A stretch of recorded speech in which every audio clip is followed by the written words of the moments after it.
we're going to teach you how to make perfect Jamaican beef patties. With the best recipe that you'll find on the internet. Flakier than a bakery patty, packed with the juiciest beef, bursting with all the nostalgia that comes with this classic. Follow this recipe for a traditional Jamaican patty that will get you so many compliments when you make them that you'll be calling each patty my precious. To start, add to a large cold bowl 800 grams of flour, 1.5 teaspoons of salt. Now, many patty recipes use egg powder, but egg powder is synthetic, so instead we use 2 tablespoons of annatto powder. Annatto is a natural color that gives soft, earthy notes to the flavor. Add 1.5 tablespoons of panela. Panela is an unrefined sugar with more minerals and flavor than white sugar, but if you can't source panela or something maybe like demerara, then white sugar still works really well, so don't fret. Next, add 250 grams of unsalted frozen grated butter into the bowl. You need to blend the butter with your hands into the dry ingredients until the mixture becomes like crumbly sand. Sadly, most commercial and home-cooked patty recipes use unhealthy ingredients like shortening, which makes flaky patties, but it's ultra-processed industrial fat, engineered for shelf life rather than freshness.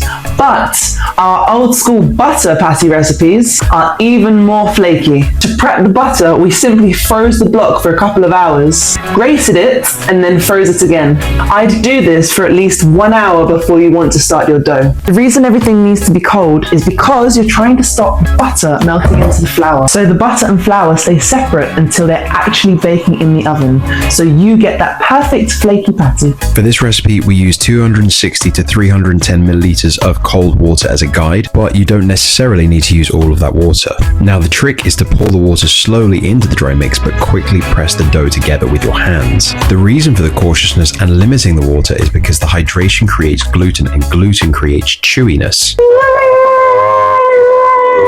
But we don't want elastic and chewy patties that taste like bread. We want the flakiest patties ever made. Your aim is to bring it all together into one orangey mass. In this mixing process, our hands can warm the butter up, which we're actually trying to avoid, but your hands are necessary in this process because they can assess the texture and bring everything together far better than a spoon.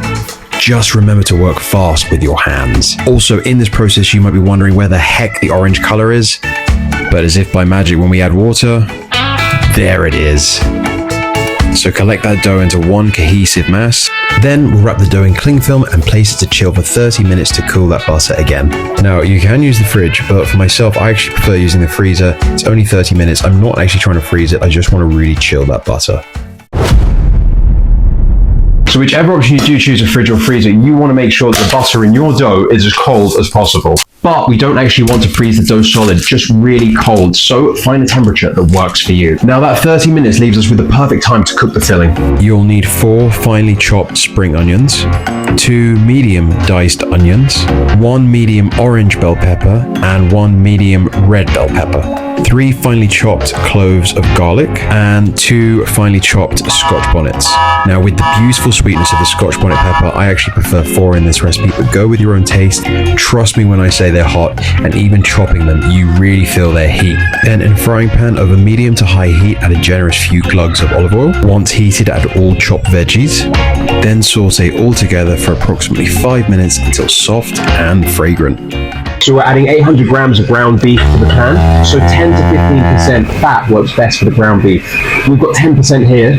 Personally, I found that higher fat percentages can lead to more leakage when they're actually baking in the oven. So we want to avoid that, which is why we use a lower percentage. But if you do only have a higher percentage fat, like 20%, it can still work great too. It just means that once this is cooled down, you can simply skim off the fat, and that will also work really well. So don't sweat. Add 2 teaspoons of Jamaican curry powder, 1.5 teaspoons of ground allspice, 6 sprigs of fresh thyme, 2 teaspoons of salt, and I love a few cracks of fresh pepper in there. Next, add a half teaspoon of muscovado sugar to help bring out the juicy beef flavor. But don't forget the next ingredient too, lime. It brings some light acidity to balance that sweetness from the muscovado. Continue to stir and break down the meat into small pieces until all meat is brown. Then reduce the heat and let it simmer for 3 to 5 minutes. Next, add in 200 milliliters of beef stock, 1.5 tablespoons of Worcester sauce for an incredible flavor. And then let the meat continue on a medium heat for another 5 minutes to simmer. Right, while that's simmering, it's time to make the panade to add to the filling. Panade is just a fancy word for bread and liquid, but it's super important because it helps to make the patty filling stable so it doesn't spill out when it's inside the oven. This is a more traditional option to use hearty bread. It might take a bit more time to find a healthier loaf, but if you don't, you'll get that gummy modern rubbish taste in your filling. So quality bread is really worth it. Now we're using a further 300 milliliters of beef stock liquid, 130 grams of bread, and you're going to blend those together. That's liquid gold. Now add the panade to the meat to thicken it and keep it moist. But just in case your meat does dry out, then quickly just add a little more water to it because no one wants dry patties, and cook for an extra couple minutes. Remove the filling from the heat and discard those sprigs of thyme. Now at this stage, some people blend the filling for more paste-like consistency, but I personally prefer the texture and the visual of real meat and vegetables in my patties. Plus, the flash of the red and orange of Scotch bonnet and peppers is part of the visual experience. Next, put the filling in a bowl and cover with some cling film.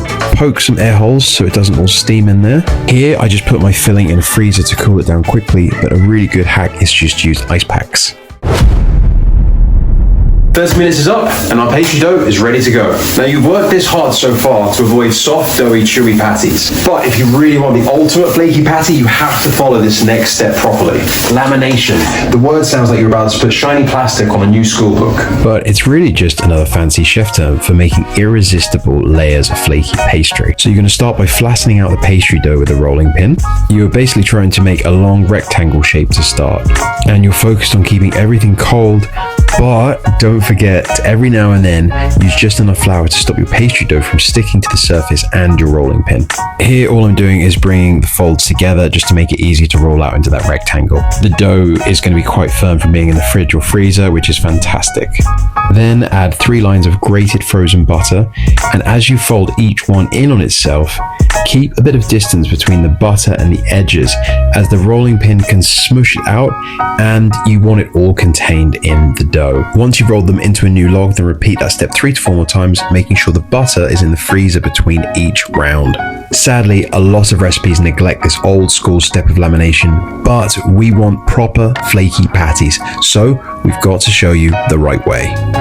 Next, you need to cut the dough into 5 even pieces so you can easily roll them out later. You can see how badly I did at cutting them evenly. And the result? You'll get this. Even the camera can't pick up properly how many layers of butter we've made.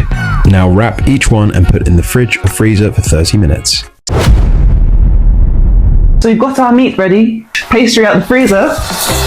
Dust your surface with flour, and let's put our pastry and meat together and create some beautiful beef patties. But be mindful, as we don't want to use too much flour as it will stop our patty sealing. You're using just enough flour to stop the patty from sticking to the counter. And then the next question is, how much should you roll the dough out? You want your pastry to carry the weight of the filling, but you don't want it to be so thick that it's only pastry. It's also quite warm today, so remember, speed is your ally. For measurements, we use a bowl with a diameter of 20 centimeters. You can use a bowl or cutter of any shape that you like. This just works for us. And we roll the dough out to at least 40 centimeters wide and 20 centimeters high, and that will get us 2 patties next to each other. Also, we need to be working relatively fast. We don't want to leave these offcuts out warm. We want to get them in cling film in the fridge or freezer and make more patties with them later. The thickness of the dough should be about 2 to 3 millimeters. If you use too much, the seams might burst, so sometimes less is more. Use 80 to 90 grams of filling per patty, leaving about 1 centimeter of room for your crust. Bring 1/2 of the patty dough over to the other side and make that half moon shape. Just don't let the pastry edges touch the filling, otherwise it won't seal. Then seal your seams with a fork for that real authentic Jamaican patty look. And if your dough is too dry to seal, then simply dip your fork in a glass of water and shake off any excess moisture before pressing down. Put the patties on a tray with baking paper. Let's get these in the freezer quickly. Chilling them in the freezer firms up the butter in the dough, which creates a flakier crust. This is because cold fat melts more slowly during baking. As it melts, it creates steam pockets that separate layers of dough, producing a lighter, flakier texture. You just need to leave them in the freezer for 30 to 60 minutes, but heads up that you don't want them to be frozen solid. Just cold enough for the butter to firm up. Place in the oven to bake at 190 degrees for 25 to 30 minutes. When ready, they should be a beautiful golden orange color. Some like to eat them piping hot. I personally prefer to wait a little while, 20 to 30 minutes. One, it helps the color to mature a bit, and two, it also helps with that flake to come through. So the butter gets a chance to cool down just a little bit, and then you get that amazing flakiness just coming through. Or you can just eat them straight out of the oven. So now that you know our perfect Jamaican beef patty recipe, will you cook them for others and impress them? Or like Matt, just keep them a secret all for yourself? Excuse me, they're all mine. My precious.